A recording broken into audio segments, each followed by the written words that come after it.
was a great game. I thought both teams played hard. Super proud of my girls, and that's all I got. We'll open it up for questions if anybody has questions. Coach, how do you explain some of the back and forth of this match? When things went well for you, what was something that you guys did well, and when they take this lead, the 2-1 lead, what was something that you guys needed to sharpen a little bit? I think our girls this whole season have done a good job of staying calm, and like we lost the first set of North Iredale, which is the last round we played in. I think that led up to this one because we lost that first set and had a battle back. So I don't think, in my opinion, I didn't feel like they lost the momentum and gave up at any point today.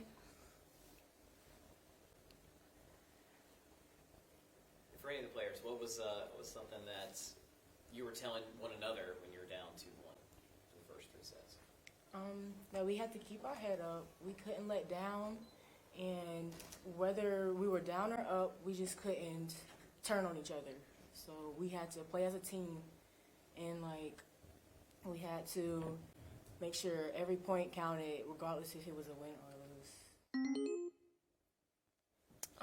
I say we had to stay calm and control what we can control.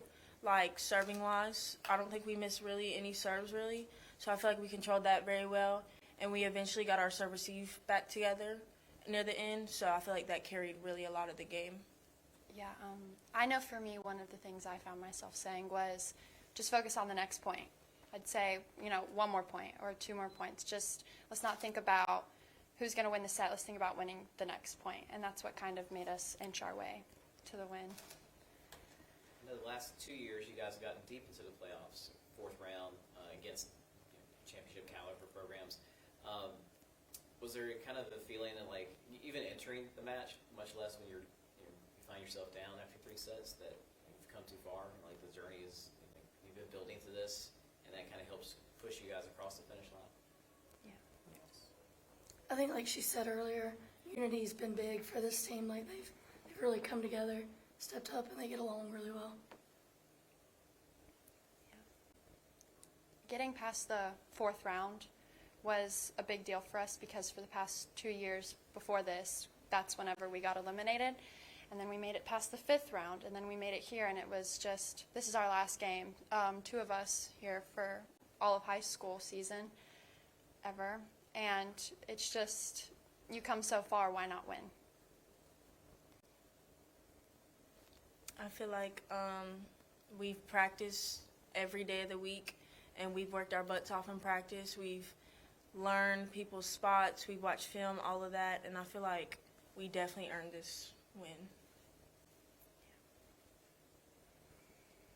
And for the players, the energy in the building was just awesome. How were y'all kind of responding to that on the bench and just kind of throughout the match?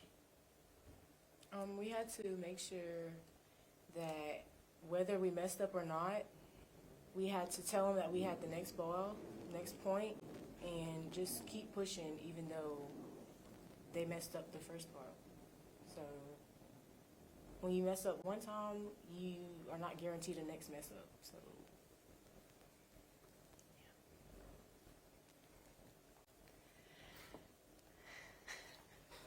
Coach, 22 years, a long time between the state titles for Kings Mountain. What it means to just see and for the players as well, the community support out here, and now you guys have got your 3rd title to bring back home. We've talked about this all season. I think we have a spot on the wall for our picture because the 2 state champs before us have their pictures on the wall, and there's a spot that's clearly for us. So that's been a big focal point for us. Yeah, I think we'd always heard about, the team that won 20 years before us, and then we'd seen them in the gym every time we'd go to practice, and we wanted so badly to be that team that 20 years from now, kids come into the gym and they see us on the wall. And that's one thing that motivated us a lot. We would look at that spot and we'd be like, we're going to be there.